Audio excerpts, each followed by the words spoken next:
Kennedy, as well as the murders of Senator Robert F. Kennedy and Dr. Martin Luther King Jr. The executive order comes more than 61 years after JFK's shocking assassination in broad daylight, an event that not only changed history forever, but continues to fuel widespread conspiracy theories to this day. And for more, we're joined by former Washington Post journalist and editor of the blog JFK Facts, Jefferson Morley. Great to have you with us. So why do you think Trump is ordering this to be released now? Because there's tremendous public interest. You know, if you want to understand what's going to be released, you need to understand what's been released recently. And the files that have been released in recent years show that the government's official story, a lone gunman, is simply not true. And something else happened to President Kennedy. So people want to know the answer, and Trump's tapping into that feeling by saying, let's put it all out there and figure out, what really happened. And Congress said, let's get everything and declassify it. And so they created a good process. We finally got the records of the assassination. We began to see how weak the official story really was.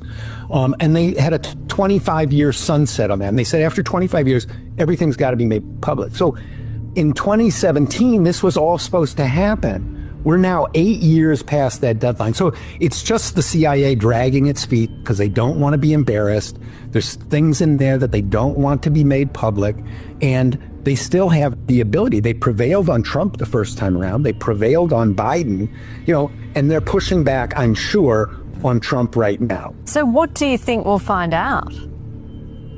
I think we'll find out what we've been learning over the recent years is that the preponderance of evidence suggests that Kennedy was ambushed by enemies in his own government who had the ability to make this look like something else. So that's, we'll learn more about that possibility if we have full peace in all time. The flash, apparently official, President Kennedy died some 38 minutes ago.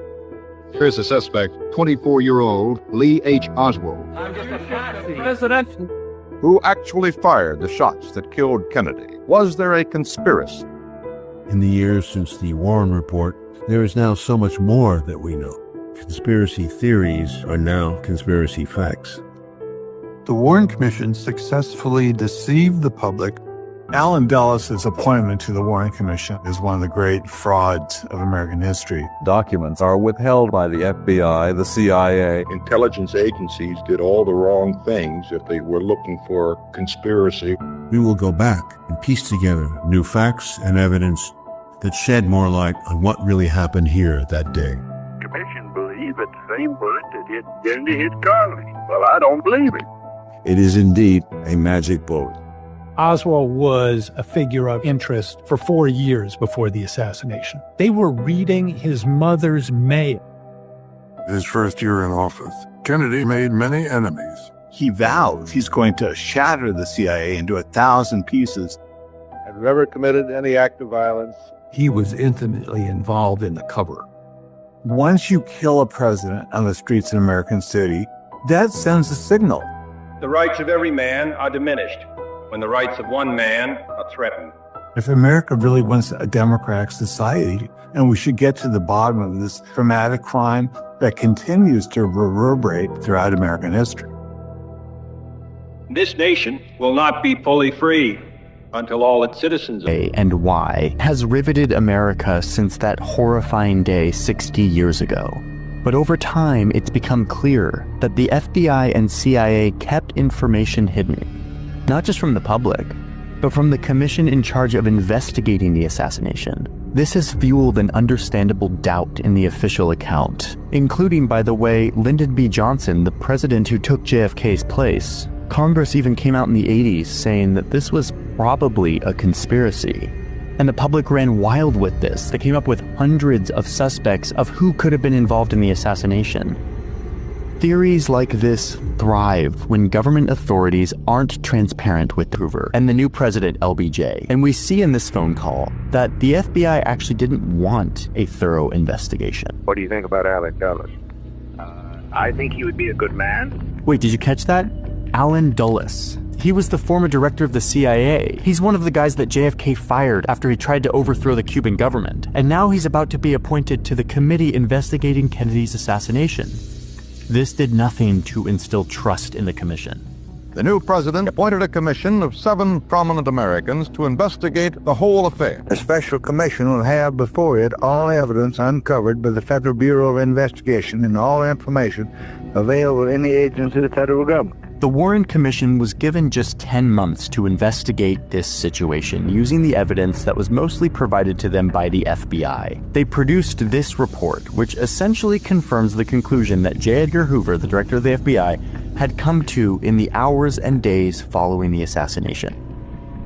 Oswald. The report stresses that he acted alone. They say it very definitively. He, nor the person who killed him 2 days later, Jack Ruby, were a part of any conspiracy, domestic or foreign. All of the shots came solely from the 6th floor of this building. And crucially, there were only 3 shots fired, 3 bullets.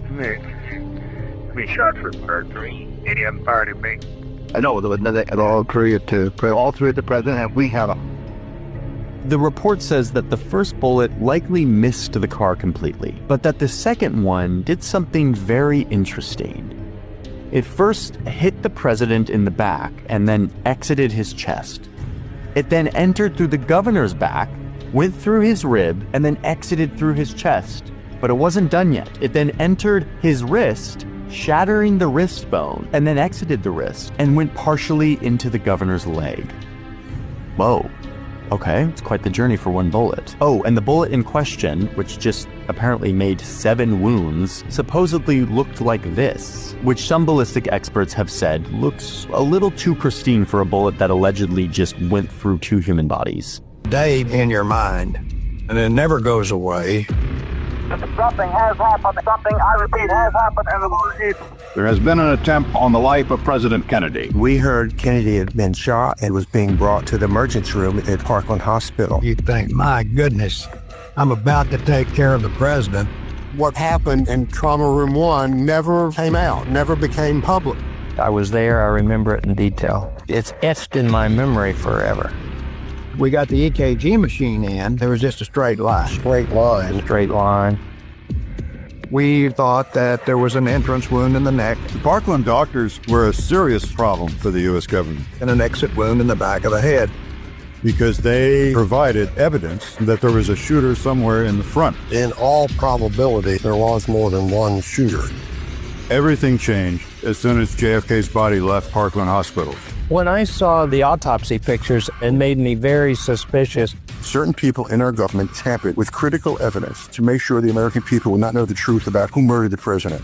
And that's about as bad as it gets. Someone told me you must never, ever say that that was an entrance wound again if you know what's good for you. The Parkland doctors are telling us the truth, beyond any and all doubt. They have not deviated from what they observed 60 years ago. Will people feel that they have a better understanding of what actually happened? Absolutely.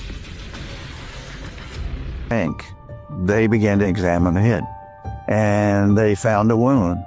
It was on the right side of the head.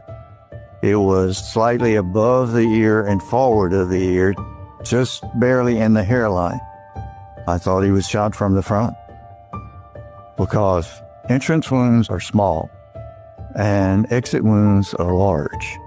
And it was a small wound, and Dr. Fink made a comment that probably was from a bullet. That was the wound they were examining when Dr. Humes was called to talk with the individuals in the gallery. It was just below his hairline, right up here. And the entry wound was about the size of a dime. It was clearly a wound of entrance, not of exit. And he came back, and no time during the autopsy did they ever go back to this one. It was not listed in the official autopsy. They never made it into the official record. That bullet would have been removed during the surgery. The Parkland doctors said that there was an exit wound in the back right side of Kennedy's head. The entrance wound would have been about here, whereas that's not what the autopsy showed in Bethesda. The autopsy report determined that the bullet had entered the back of the head and exited the right side of the skull. And the Parkland doctors thought there was a big hole there, but the autopsy showed there was just a normal half-an-inch bullet wound in the back of the head. I tend to believe what the Parkland doctor said, which causes some problems and confusion when you go look at the autopsy. Government conspiracy to kill the president, or at least a conspiracy to cover up the real story. Oswald, Ruby, Cuba, The mafia keeps them guessing like some kind of parlor game, prevents them from asking the most important question, why? Why was Kennedy killed? Who benefited? Who has the power to cover it up? The film was largely conjecture, kind of based on some elements of truth. And some might argue that it was irresponsibly misleading to show the American public, hey, the government killed the president. But hey, in a world where the government isn't being clear and forthright to the American people, this film felt like a response. Maybe the government was hiding the truth. Maybe the government did do it, or maybe they're just covering something up. This was a popular movie, and people latched on to the theories presented in this film. The notion that there were more than one set of shooters, the way that it's presented physically in this movie, is highly convincing. Public pressure got so intense that Congress finally decided to do what they should have done in the 60s, which is force all of these agencies to release all of the information. So in 1992, Congress passes this law that would lay the foundation for releasing all of the documents related to the assassination by October 2017. That was the deadline. They assembled a committee and gave them several years to go through all of the documents and re-examine the official account and prepare these documents for release to the public. We actually talked to the chairman of that committee. I was nominated by President Clinton to chair the Assassination Records Review Board. In the process of going over all of this documentation, this review board found some more inconsistencies and discrepancies and instances of potential cover-up. These 9 files referring to Chicago and several individuals linked to the outfit. Most notably, this man in the light overcoat, former Chicago police officer and Cook County Deputy Sheriff Richard Kane, seen here escorting mob boss Ross Prio. Kane had deep connections to Chicago organized crime, according to investigators, especially this man, ruthless mob boss Sam Momo Giancana. The JFK files cite Kane's involvement in recruiting young Cuban exiles in Chicago, what experts believe was a mob effort to keep control of Cuba, and as the I-Team learned a decade ago, resulted in secret training in Cook County of a covert resistance force that never made it to Havana. Kennedy got killed, people in the mob hated Kennedys, and normally guys in the mob don't want to take credit for things like this. They'd rather not talk about it. Not the thugs, I mean the people in charge. People like Carmine Persico, who was the boss of the Colombo family, Tony Salerno, boss of the Genovese family, and my father, who was very high up at the time. It goes back, I was 12 years old when Kennedy got killed, and I just remember my father saying things to my mother, "Don't feel bad about these guys were rats, they double-crossed us," and so on and so forth. Cut to the time that I was in the life, and, I heard consistently from Persico, from Tony, from my father, that what I believe it came down is that the CIA had come to, they said the CIA, people in government who were part of this assassination plot with the Kennedys, came to us afterwards and asked that Oswald be killed. I think Michael had it exactly right. The organized crime rule was to eliminate Oswald, the inconvenient witness, and they used their pawn, Jack Ruby, to do that. I don't think that organized crime organized the whole ambush in Dealey Plaza. That was a very sophisticated operation. In organized crime, when they decide to take somebody out, they don't shoot at a moving target in a public space. They kill them behind doors or give them cement shoes. So the operation itself seems more sophisticated than an organized crime. But Michael's absolutely right about the organized crime role in the events of 1963. Organized crime helped silence the CIA pawn, Lee Harvey Oswald. Okay. That's cool. So I'm one of those weirdos. When we were in the joint, I read a lot of books on that. I'm really big. Didn't you? I'm big on stuff like that. I have my own theory. I tend to think it was probably 3 different parties at one time trying to get this dude, because you do know the history with JFK, correct? Do you know, don't you? Look, he's already getting tapped. I believe I do. Well, his father was the a mob mobster. ended up helping him. His father made a deal with the Italians, the Irish, They put him in office. As soon as he got in office with his brother, he turned his back on the mob, fucked them over. They did that weird shit with Marilyn Monroe. Mm-hmm. He was a good president, but he had a lot of skeletons in his closet. Then there wasn't as much media couldn't get in your business like that can now. Media so a lot more shit went on. Yeah, a lot more shit went on. Shit. But I think what ended up happening with him is he pissed off not only his people in the government, but also the fucking monsters. That's why he's dead. And that's why he's dead. There was the grassy knoll, there was the book depository. I think he probably... Well, they didn't make it to the Super Bowl. Yeah. I think you're gonna see that the CIA knew much more, and the CIA knows that it was a shot from the front, a shot from the back, because there was no magic bullet. Yeah. And especially how the CIA, I wonder if you're gonna show the CIA swapped the body, because they did. Oh, they did. Yeah, they swapped the body, bro. An agent, but he'd been watched by the CIA for 4 years. That we know without a doubt now because of what we declassified. Angleton, James Angleton, the counterterrorist chief, had a file on Oswald since before Russia. They knew him.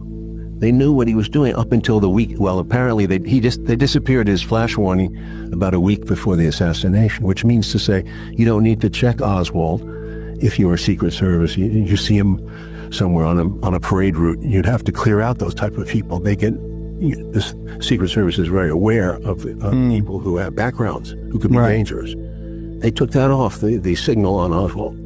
The other thing is that Oswald was working both sides. Clearly, that he was working with the pro-Castro and the anti-Cuba movement. But the CIA set up both. Yeah. The CIA set up the pro and the con. Right.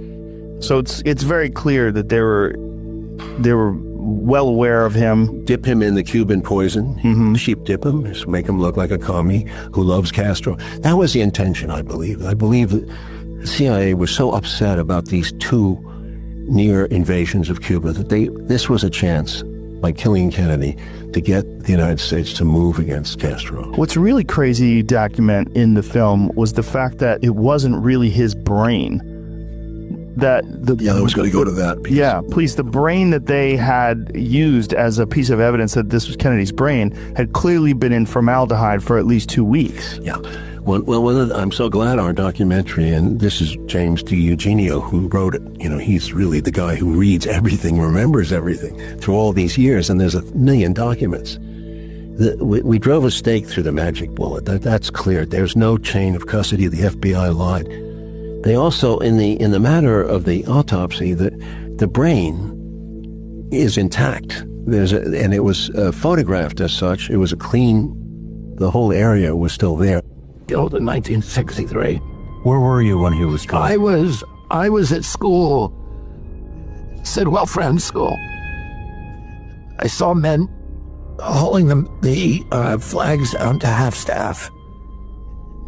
I asked her why they were doing that. She hadn't spoken to me, and she said a bad man shot Uncle Jack. My father was walking at the bottom of the hill with John McComb when I got home, who was the CIA director, who was one of the first people to get to the house. My house at Hickory Hill in Virginia was 10 minutes from the White House. My father was the most powerful person in government after my uncle. He had run my uncle's campaign. He was now his attorney general, but he had a portfolio across all the agencies. And my father, during that walk, I ran down to give him a hug, and McComb laughed, but during that walk, my father said to him, "Did your people do this?" So his initial instinct was that the CIA had killed his brother. And then my father really shut down for almost a year. He was so shattered by his brother's death. And he started slowly coming out of his shell, and, he ran for Senate a year later in 1964 and won, and then he became this incredible political force. Was probably a conspiracy, relied heavily on one piece of evidence, which was the sound recording from that day, where you can hear gunshots and you hear more than 3, and it kind of inferred that there were multiple shooters. This evidence was later challenged and kind of debunked by the FBI, but also a different research facility that basically said this sound recording wasn't even gunshots. It wasn't even recorded during the time of the assassination. But to me, the whole conspiracy thing was not actually the most important part of this committee's report. The most important part was that they confirmed that the Warren Commission had been cherry-picking evidence and hiding stuff from the American people. The Warren Commission's investigation didn't sufficiently look into the possibilities of a conspiracy. They say it point blank. They were way too fixated on their assumptions that it had to be this lone gunman that did it, and that their conclusions were way too definitive. And then they specifically call out the FBI and the CIA for withholding information from the investigation. One FBI agent even testified that he was ordered by his superiors to destroy evidence, in this case a letter that Oswald had written to the FBI. He handed it to me and he said, "Oswald's dead now, there can be no trial. Here, get rid of this." Why was the FBI asking its agents to destroy evidence? The committee concluded that it was a, quote, high probability that it was two gunmen that fired at JFK and that it was probably a conspiracy. That's what it says. Frustrating as an American citizen. I don't have any kind of real agenda here other than it's, my country. I'm a shareholder in America, as are you. And I think we have an absolute moral right and a legal right to know this 50 years later. So, I really appreciate your taking all this time, Jefferson Morley. And I hope you don't mind if we check in with you, to see if it's fulfilled. Like I say, there's some very clear benchmarks to figure out, is this working or not? And, are people holding up the process and obstructing the president's wishes? Or are they really going along? And so the proof is in the pudding. The president's sentiment is great.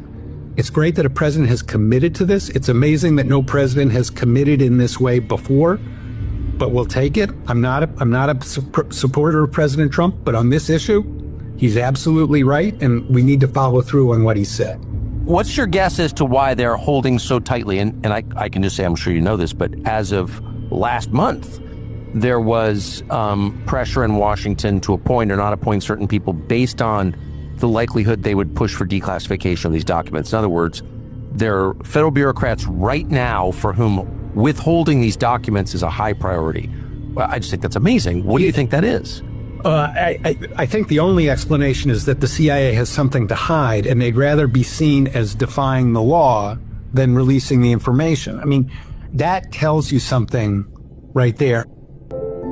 I have therefore chosen this time and place to discuss a topic on which ignorance too often abounds and the truth too rarely perceived. And that is the most important topic on earth, peace. What kind of a peace do I mean, and what kind of a peace do we seek? Not a Pax Americana, enforced on the world by American weapons of war. Not the peace of the grave or the security of the slave. I am talking about genuine peace, the kind of peace that makes life on earth worth living, the kind that enables men and nations to grow and to hope and build a better life for their children. Not merely peace for Americans, but peace for all men and women. Not merely peace in our time, peace in all time.